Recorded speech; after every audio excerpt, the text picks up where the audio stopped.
clinching nominations. Kamala Harris is a common sense leader. Vice President Kamala Harris quickly gains endorsements for her presidential campaign. Education behind bars. Important that prisoners have access to real, life-changing books. How a nonprofit organization helps prisoners with their literacy. A family takes legal action. So I just feel disrespected, like they just don't care. For a tragedy at her son's school. And celebrating Children's Day. Can get together as a family. With special activities and performances for the little ones. These stories and more coming up on Newsbreak. Hello, South Florida. I'm Jason Arrow. I'm Ana Paula Mayorga. Today's Wednesday, July 24 of 2024. Live from the Lee Caplin School of Journalism and Media in North Miami, this is Caplin News. Uncertainty in the Democratic Party now at ease with Kamala Harris securing enough delegates for the nomination. With just 103 days left for the election, Vice President Harris has quickly gained support from different members and legislators of the Democratic Party following Joe Biden's exit from the race last Sunday. Key members such as Senate Majority Leader Chuck Schumer, House Democratic Leader Hakeem Jeffries, and many others have publicly endorsed Vice President Kamala Harris. But this most likely gives her the nomination and opportunity to go against Trump in November. Many leaders are optimistic about her chances of winning. I think we're going to see a whole different thing now. We've got a great person leading the way, our vice president. Not only has her support grown rapidly, but Harris's campaign has collected more than $100 million since the president's endorsement. And as President Joe Biden prepares this morning to publicly address the nation for the first time since he dropped out of the race, his medical team says he's in good condition following his battle with COVID-19. Biden's physician, Kevin O'Connor, announced that the president had tested negative for the virus on Tuesday. He says Biden never had a fever during his time with the illness and that his vital signs remain normal. This morning, a public school in Ohio receives legal action from a family after surveillance video shows their autistic son being hit by a teacher's aide. Caplin's news reporter Victoria Fonseca has more on the lawsuit. So I just feel disrespected, like they just don't care. It's not easy on us to deal with it as parents because we're scared that it's going to happen again. Robert Tootle and Tanisha Lindsay are the parents of 4-year-old Braden Tootle. They told us almost a year after the horrifying incident, they haven't gotten what they want the most, answers about why this happened to their nonverbal autistic son. It's a battle just because of the fact that nobody has reached out to us on any end. As far as just me and his mother. The lawyer representing the family told me the lawsuit is necessary because the school district simply is not providing answers. How long was he incompetent? Was he incompetent when they hired him? Should he never been hired to begin with? So those are questions that we have. Attorney Michael Wright is not just referring to Derek Sorrell's job performance, but also the fact that after he was criminally charged in the incident, he was found not competent to stand trial. We reached out to Dayton Public Schools, who told us the employee was placed on leave that day and is no longer employed with Dayton Public Schools. The parents of the student involved were also communicated with the same day the incident occurred. Braylon Tootle's parents do not agree with that. Just sad that, they was trying to make themselves look better for the public versus trying to make amends with us, and we all seen the same video. The lawsuit that was filed Tuesday is directed toward the school board, the school district, and the former DPS employee. Victoria Fonseca for Caplin News. Turning the pages of hope behind bars, Amelia Orjuela from our DC Bureau dives into how nonprofit initiatives are transforming prison life, one book at a time. 3 out of 5 inmates in the United States are uneducated. However, only 6% of them receive educational opportunities to improve their reading skills, according to a report from Worst Rated. Still, prison boot programs around the U.S. are committed to helping these prisoners to read several topics behind the bars. Maya Reeser-Kositsky is a DC Boots to Prison board member and senior volunteer. She's one of more than 70 volunteers who read notes from prisoners detailing their interests. A wide variety of volunteers pick up a letter, read it, look at our donated books for things that fit what they're looking for, write them a short note. DC Boots to Prison has been operating in the basement of the Founder United Methodist Church since 1999 as part of the larger Prison Boot program, which provides prisoners across the U.S. with access to boots and educational materials, as many cannot receive these items from their families. The DC project sends over 7,000 boot packages to prisoners in 600 states and federal prisons per year, excluding certain states, and works with other projects to spread its resources. Some volunteers are acutely aware of how impactful the work is. Spent a couple of weeks at LA County Jail, and I was very happy when the book wagon came along and the newspapers were handed out. Those were they helped get me through. Prisoners often request dictionaries, GED boots, comics, and language books in their letters to volunteers. Maya says their follow-up letters prove that the book program is making a difference in their life. We've had people who have written for a book to help them learn English and then written back to us in English, that they've used that book to improve their English enough that they can write to us. The Prison Boot project in Titusville, Florida, serves all 50 states, focusing mainly on Christian boots and other regular boots with a very specific goal in mind. We determine, is it a book that's going to help someone become a better person? Is it going to help someone develop, better morals, better character? You know what I mean? The good guy win. Joyce Hall, the president of the program in Florida, says she receives approximately 13,000 letters annually and ensures that each one is read.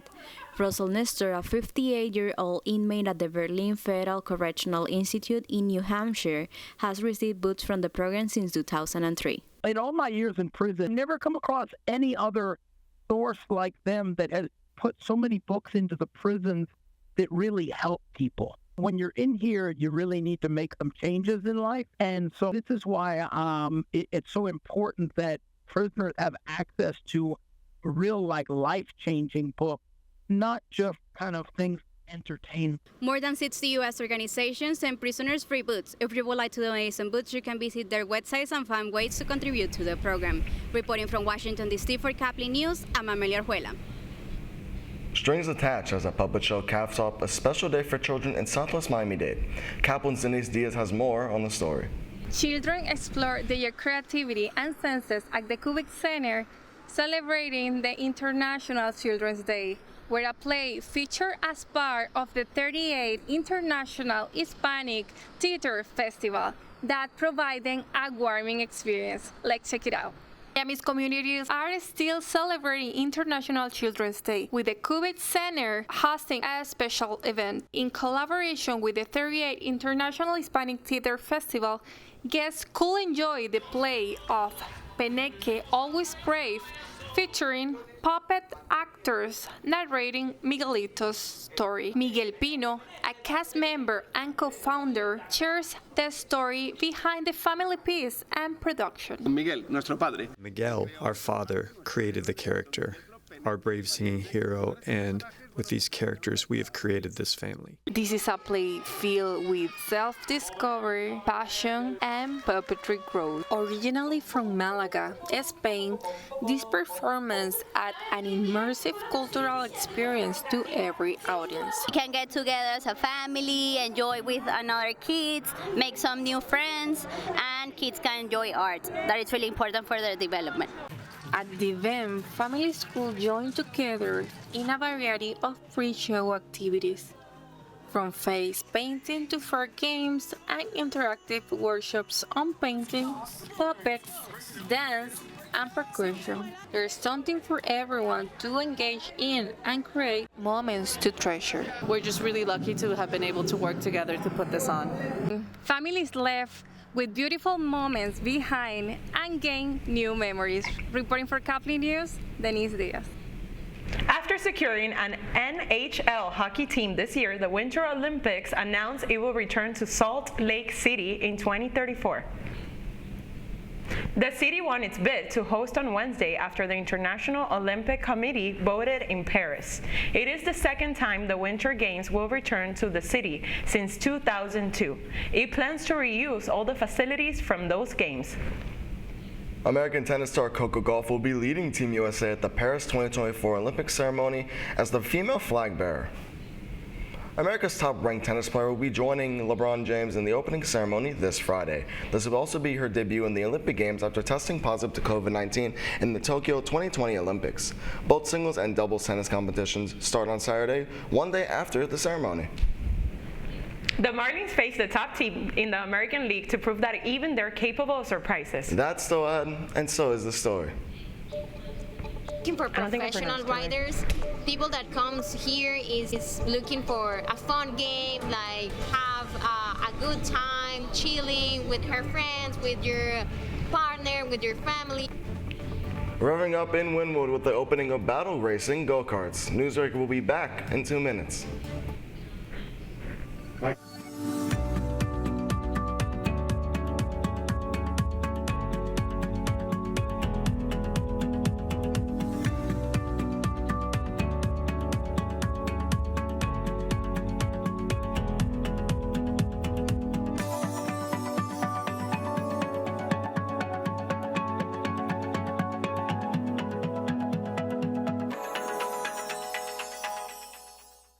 See us dream. See us remember. See us protest. You matter. Your feelings matter. Your identity matters. Everything about who you are matters. See us fight back. See us rebuild.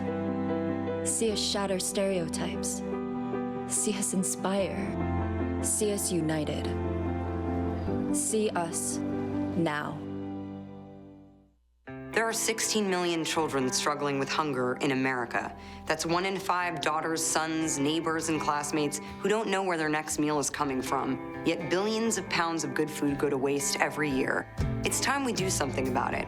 Feeding America is a nationwide network of food banks that helps provide meals to millions of kids and families in need.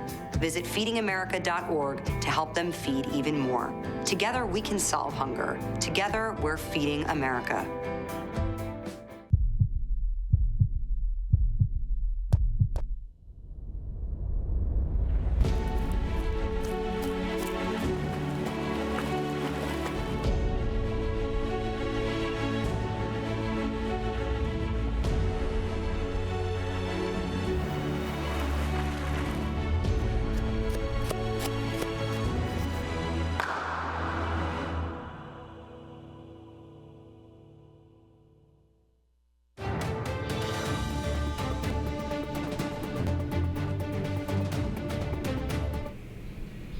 Drifting in the Vice City with the opening of a new go-kart place here in Wynwood.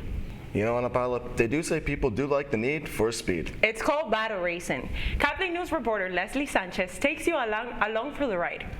A fun menu has been trending all over social media, and it's located here in Wynwood. Battle Racing is an indoor go-kart track that's been catching locals and tourists' attention. It is located on Northwest 16th Street and 2nd Avenue. It's open from 2 p.m. to 10 p.m. most days, and stays open 2 hours later on Friday and Saturday nights. Not looking for professional riders, people that comes here is looking for a fun game, like have a good time, chilling with her friends, with your partner, with your family. Rather, it's a dynamic race course with innovative power-ups or the seamless fusion of digital and real-world elements. Battle Racing is here to challenge the status quo and introduce to you a future where imagination knows no limits. More than just an experience, it's an invitation to explore the limitless possibilities of the digital world and the exciting convergence of gaming and reality. The 9 laps are really smooth, it's really fun. If you come with friends and family, you're gonna have a really good time. Battle Racing aims to inspire people of all ages and backgrounds, inviting them to embark on a journey that transcends the ordinary. Here, the thrill of racing meets the boundless wonders of technology. They're not just creating entertainment, they're shaping the future of fun. If you're in Wynwood, don't miss out the chance to experience the incredible blend of technology and imagination. This is Leslie Sanchez reporting from Caplin News. The Marlins welcomed the Birds of Baltimore to Lone Depot Park last night with Miami soaring throughout the night for the win. Jesus Sanchez led off the scoring with a solo home run, with Jazz Chisholm Jr. also providing 2 RBIs and 2 stolen bases. The Marlins bullpen also had a stellar performance, with them having a combined 7 strikeouts and 0 hits, and earned runs, with the final score being Baltimore 3, Marlins 6. Game 2 will be against the Orioles tonight at 6:40. That's all the time we have for Newsbreak. I'm Ana Paula Mayorga. I'm Jason Herrick. Get more news anytime on caplinnews.fu.edu.